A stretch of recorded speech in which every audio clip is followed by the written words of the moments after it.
তোফাজ্জল হোসেন চাকরি করতেন বিডিআরে। বাড়ি চট্টগ্রামের ফটিকছড়ির হলুদিয়ায়। বিডিআর হত্যাকাণ্ডের ঘটনায় তোফাজ্জল যখন গ্রেপ্তার হন তখন তার চাকরির বয়স ১১ বছরের কিছু বেশি। দীর্ঘ ১৬ বছর কাটিয়েছেন কারাগারের অন্ধকার প্রকোষ্ঠে। ৫ আগস্ট ছাত্র জনতার অভ্যুত্থানের পট পরিবর্তন তোফাজ্জলের জীবনে নিয়ে আসে সেই মাহেন্দ্রক্ষণ। জেলের ভেতর থেকে হঠাৎ খবর এলো ২০২৫ সালের ২৪ জানুয়ারি তার মুক্তির দিন। কিন্তু মুক্তির পর বুঝতে পারলেন সময়ের সাথে জীবনের সবকিছু বদলে গেছে। মুক্তি পাওয়ার পর যখন তিনি ফিরে আসেন তখন তিনি দেখেন তার চোখের সামনে যেন এক বিপর্যস্ত পৃথিবী। স্ত্রীর নতুন বিয়ের খবর শুনে তার মনে জমে যায় বেদনা ও হতাশা। স্ত্রীর কাছে রেখে যাওয়া ৩ মাস বয়সী সন্তানও ফিরে আসছে না বাবার কাছে। দীর্ঘ সময় কারাগারে থাকার কারণে সন্তানের সঙ্গে কোনো সম্পর্কও তৈরি হয়নি। বিশাল পৃথিবী যেন শূন্যতায় ভরা। আমি মোহাম্মদ তোফাজ্জল হোসেন, আমি বিডিআর ছিলাম। নোয়াখালী ৯ সালের বিডিআর হত্যা মামলায় ফিল্ডখানে হাজির ছিলাম। আমি মার্চ মাসের ২২ তারিখ গ্রেপ্তার হই। আমার স্ত্রীর সন্তান ছিল, একটি মেয়ে কন্যা সন্তান ছিল। আমার স্ত্রী চলে যায় এবং কি আমার সন্তানও চলে যায়। আমার মা মারা যায়, আর আমার বড় ভাই ছিল, সেও মারা যায়। তা আমি একবার নিঃস্ব, আমি জেলখানা কাটাইছি। আমার কোনো খুব কষ্টে ছিলাম, আত্মীয় স্বজন হারাইছি। আর ইনশাল্লাহ আমি এখন মুক্তি পাইছি, আমার ভালো লাগতেছে।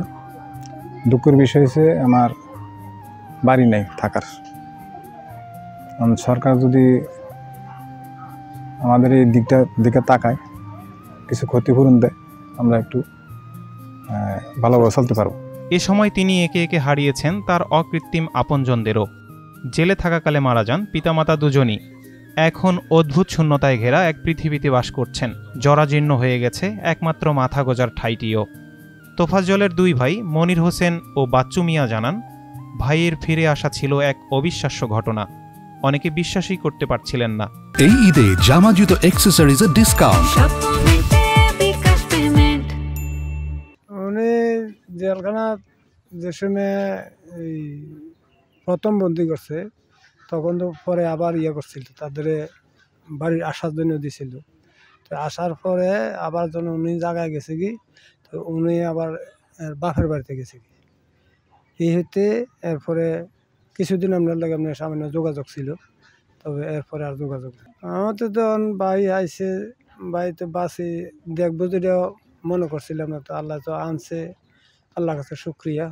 এখন দুঃখের বিষয় আমার ভাই নিঃস্ব, তার পরিবার নাই, একটা মেয়ের সন্তান আছে, তাও নাই।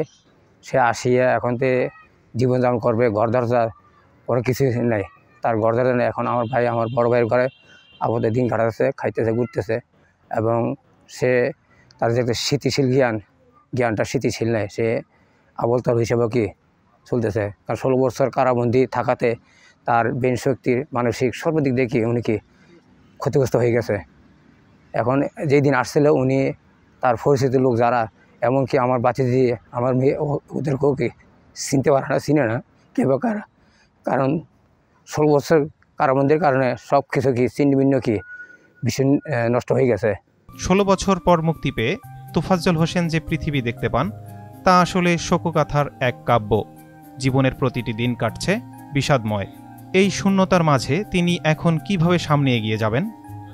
সরকারি সহায়তাই হতে পারে তার একমাত্র আশার আলো, এমনটাই মনে করছেন তোফাজ্জলের স্বজনরা।